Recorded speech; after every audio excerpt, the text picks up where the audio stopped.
Hello students, मैं देशमुख सिंह। आज की ऑर्गेनिक सिंथेसिस फर्स्ट की क्लास में हम बात कर रहे हैं ऑक्सीडेशन ऑफ एल्कीन की।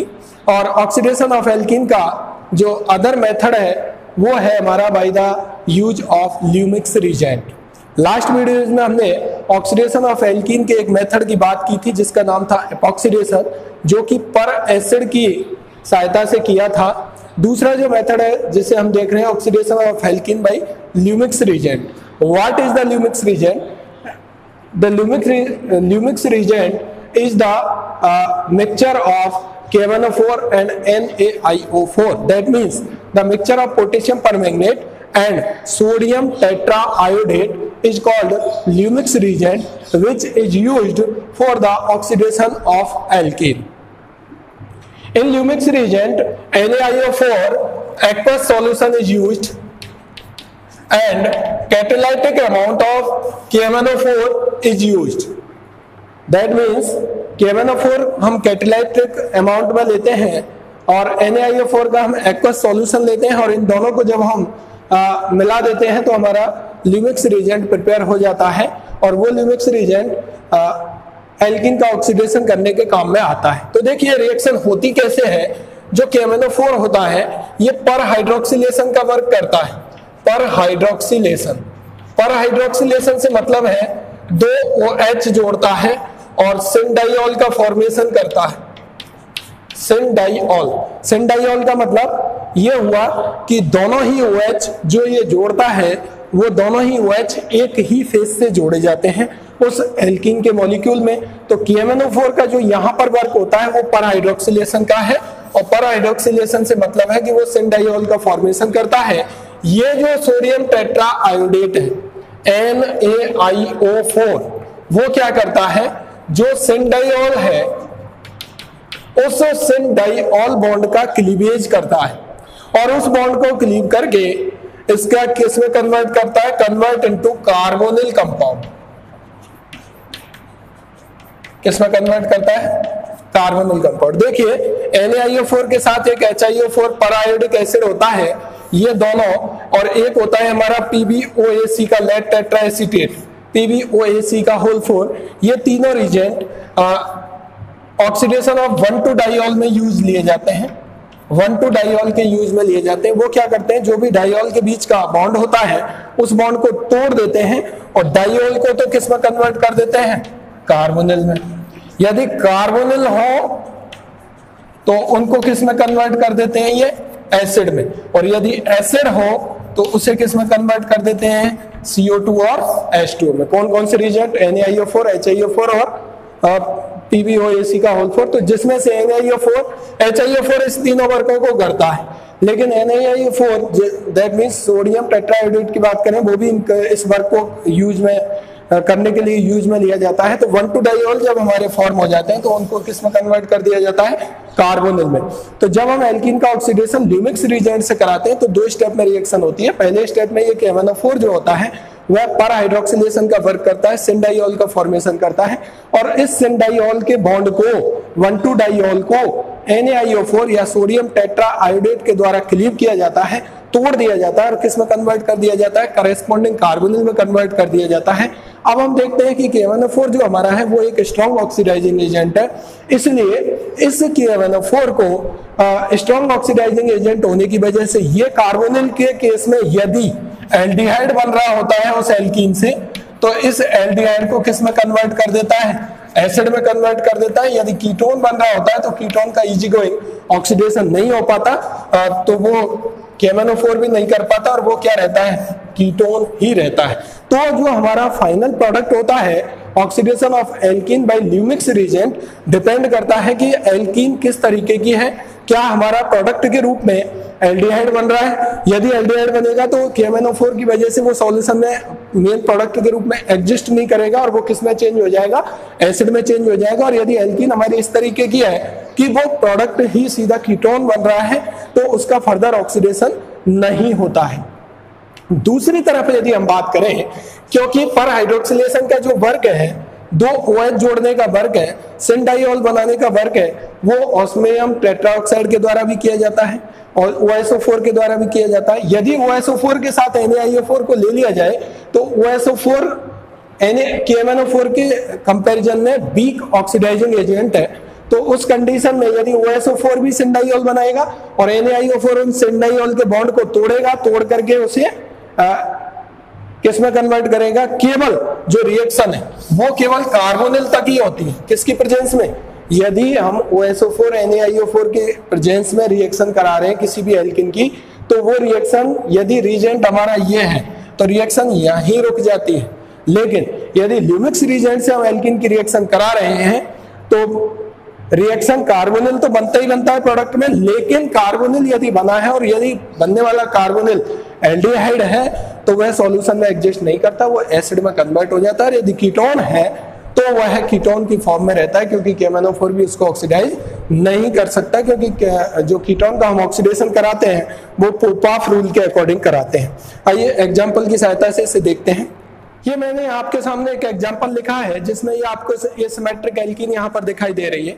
यदि इस एसिमेट्रिक एल्कीन का मुझे ऑक्सीडेशन कराना है और ल्यूमिक्स रीजेंट की हेल्प से कराना है, तो देखिए ल्यूमिक्स रीजेंट इसको क्या करेगा, KMnO4 पहले इस बॉन्ड को क्लीव करेगा और यहाँ पर सिंडाइऑल का फॉर्मेशन करेगा। दैट मींस पहले KMnO4 के साथ जब ये एल्कीन, एसिमेट्रिक एल्कीन यहाँ पर रिएक्शन करेगी, तो रिएक्शन करने के बाद ये क्या हो जाएगा, फॉर्मेशन ऑफ सिंडाइऑल हो जाएगा। तो यहाँ से ये H और ये CH3 और CH3 और CH3, ठीक है। ये किसकी वजह से हुआ, KMnO4 से रिएक्शन होने से पैरा हाइड्रोक्सिलेशन हो गया इस एल्कीन के डबल बॉन्ड का। अब NaIO4 मैंने ये कहा था ये 1,2 डाइऑल जो है इस बॉन्ड को क्लीव करता है, और इस बॉन्ड को जब क्लीव करेगा तो मैंने ये कहा कि 1,2 डाइऑल इधर और इधर यहाँ से इस बॉन्ड को क्लीव करेगा, तो यहाँ से ये कार्बोनिल कंपाउंड में इसको कन्वर्ट करता है। आगे जब NaIO4 या HiO4 के साथ रिएक्शन होती है तो ये 1,2 डाइऑल आगे कार्बोनिल में कन्वर्ट हो जाते हैं। जब कार्बोनिल में यहां से कन्वर्ट होगा तो ये क्या बनेगा, CH3 CHO, इधर वाला CH3 CHO, ये हाइड्रोजन यहाँ से गायब हो जाएगा। ऐसे ही इसका ये हाइड्रोजन यहाँ से गायब हो जाए, यहाँ पर बॉन्ड फॉर्म हो जाए, तो यहाँ पर बन जाएगा क्या अपने पास, उसके साथ साथ हमारा बन जाएगा क्या, एसीटोन, ठीक है। लेकिन यदि KMnO4 NaIO4 के साथ रिएक्शन हो रही है तो एल्डिहाइड जो बना है ये एल्डिहाइड सॉल्यूशन में एग्जिस्ट नहीं करेगा, क्योंकि KMnO4 हमारे एक स्ट्रॉन्ग ऑक्सीडाइजिंग एजेंट है। ये आगे फर्दर KMnO4 की वजह से ऑक्सीडाइज हो जाएगा और हमको क्या मिलेगा, corresponding acid. That means 2 carbon का एसिड हमको ऑब्टेन हो जाएगा। तो फाइनली इस एल्कीन का, जो हमारी एसिमेट्रिक एल्कीन है, इसका एल्कीन का यदि हम ल्यूमिक्स रीजेंट की सहायता से ऑक्सीडेशन करा रहे हैं तो प्रोडक्ट के रूप में हमको क्या मिलेगा, एक तो हमको मिलेगा एसिड और दूसरा हमको मिलेगा एसीटोन, ठीक है। ये मैंने बताया। लेकिन मान लीजिए अगर यहां पर एल्डिहाइड नहीं बनता, 2 मोल एसीटोन ही बनते। फॉर एग्जांपल अब मैं इसी रिएक्शन को ऐसे करता हूं। अब मैंने ये सिमेट्रिक एल्कीन ले ली, इस रिएक्शन को मैंने यहां पर यदि सॉल्व करने का ट्राई करें तो यहां से देखिए ये बॉन्ड टूटेगा, OH जुड़ेंगे, वो टूटेगा, इधर CH3CO CH3 CH3CO CH3। That means ये हुआ कि आप भी डायरेक्टली जस्ट लाइक ओजोनोलाइसिस इस बॉन्ड को तोड़ो, ऑक्सीजन जोड़ो, उस हिसाब से यहां पर कर सकते हैं।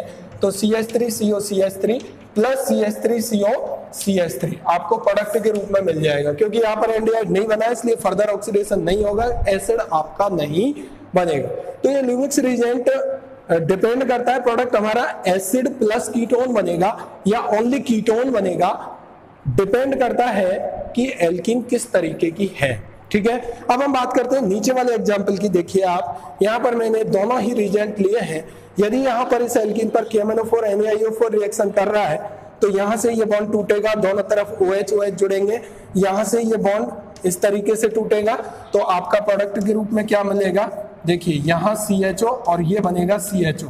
लेकिन ये टूटेगा, OH बनेंगे, OH बनने की वजह से क्या बनेगा, यहाँ पर CHO बनेगा। लेकिन फिर आगे क्या होगा, आगे ये एडजस्ट नहीं कर पाएगा इस KMnO4 की वजह से और ये किस में कन्वर्ट हो जाएगा, एसिड में कन्वर्ट हो जाएगा, COOH और COOH। ये आपको फाइनल प्रोडक्ट के रूप में आपको ऑब्टेन होगा। लेकिन यदि इसी रिएक्शन इसी एल्कीन की reaction OSO4 NaIO4 osmium tetroxide, चूंकि ये भी सिंडाइऑल बनाता है, पैरा हाइड्रोक्सिलेशन करता है, इसके साथ कराई जाए तो देखिए ये भी 2 OH जोड़ेगा, डबल बॉन्ड को खत्म करेगा और NaIO4 फिर तोड़ेगा। चूंकि ये इसके कंपैरिजन में वीक है, इसलिए ये यदि एल्डिहाइड भी बन रहा होता है तो उसे एल्डिहाइड में ही रखता है, दैट मीन्स फर्दर ऑक्सीडेशन नहीं होने देता।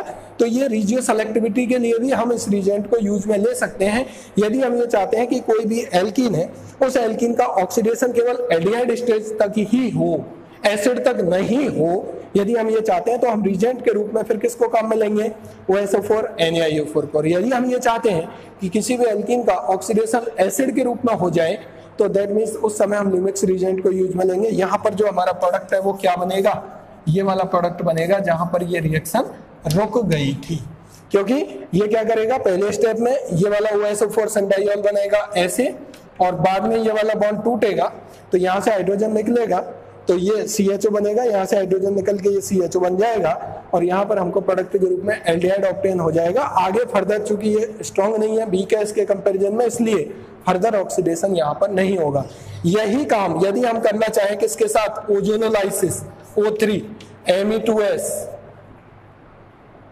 Me2S के साथ इसका ओजोनोलाइसिस करें तो भी रिएक्शन का प्रोडक्ट जो है वो यही बनेगा। दैट मींस यहाँ पर मैं लिखूं O3 और Me2S के साथ यदि मैं कर दूं, अभी हम ओजोनोलाइसिस पढ़ेंगे, ऑक्सीडेशन ऑफ एल्कीन का एक मेथड होता है ओजोनोलाइसिस, वहां पर डबल बॉन्ड को तोड़ा जाता है, दोनों तरफ ऑक्सीजन को जोड़ा जाता है। तो उस कंडीशन में यदि हम OSO4 NaIO4 के साथ रिएक्शन करा रहे हैं तब भी हमारा प्रोडक्ट एल्डिहाइड ऑक्टेन होगा, O3 Me2S ओजोनोलाइसिस करा रहे हैं तब भी यही प्रोडक्ट ऑक्टेन होगा। लेकिन यदि इसी एल्कीन की रिएक्शन लिमिक्स रिएजेंट के साथ करा रहे हैं तो उस स्थिति में लिमिक्स रिएजेंट का जो KMnO4 है वो एक स्ट्रॉन्ग ऑक्सीडाइजिंग एजेंट होने की वजह से उस कंपाउंड ये बनेगा तो सही, लेकिन सॉल्यूशन में एग्जिस्ट नहीं कर पाएगा, इस KMnO4 की वजह से फर्दर एसिड बना देगा। यदि कीटोन बन रहा होता तो कीटोन का फर्दर ऑक्सीडेशन नहीं कर पाता है ये, इस वजह से प्रोडक्ट के रूप में हमको कीटोन ऑब्टेन हो जाता। नेक्स्ट वीडियो में हम बात करेंगे बेकर प्रोसेस की, ऑक्सीडेशन ऑफ एल्कीन की।